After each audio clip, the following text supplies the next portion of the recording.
हमारे YouTube channel ग्रह गोचर में आपका स्वागत है। इस चैनल के माध्यम से हम सनातन धर्म और संस्कृति से जुड़ी महत्वपूर्ण जानकारियाँ आप तक पहुँचाते हैं। तो हमारे चैनल को सब्सक्राइब कीजिए और रोचक जानकारियों का आनंद उठाइए।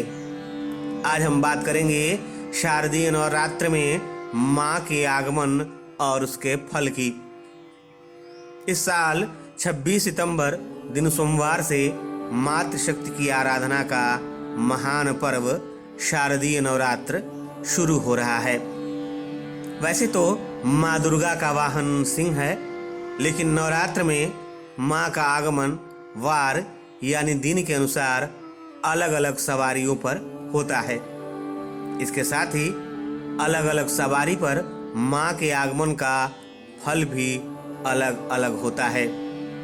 तो चलिए जानते हैं कि 26 सितंबर दिन सोमवार से शुरू हो रहे शारदीय नवरात्र में माँ का आगमन किस सवारी पर हो रहा है और वो कैसा फल देने वाला है।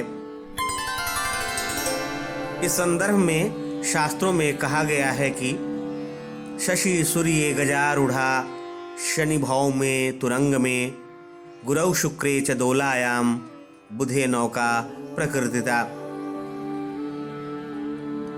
अर्थात नवरात्र का पहला दिन यदि सोमवार और रविवार हो तो माँ दुर्गा हाथी पर सवार होकर आती हैं।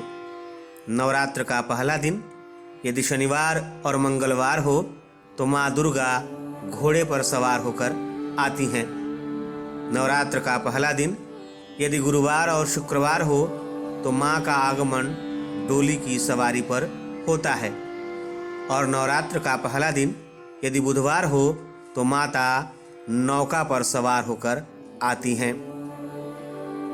अब तो ये हो गया कि माँ का आगमन किस किस दिन किस किस सवारी पर होता है।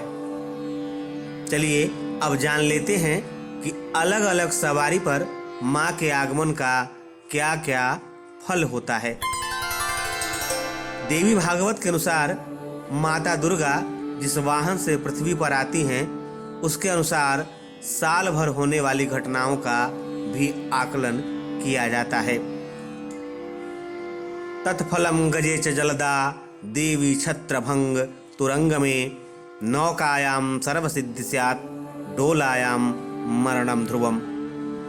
अर्थात देवी जब हाथी पर सवार होकर आती है तो ज्यादा जल बरसता है, घोड़े पर आती हैं तो पड़ोसी देशों से युद्ध की आशंका बढ़ जाती है, देवी नौका पर आती हैं तो सभी की मनोकामनाएं पूरी होती हैं, और डोली पर आती हैं तो महामारी का भय बना रहता है। इस साल शारदीय नवरात्र 26 सितंबर दिन सोमवार से प्रारंभ हो रहा है, यानी इस साल माता का आगमन हाथी पर हो रहा है।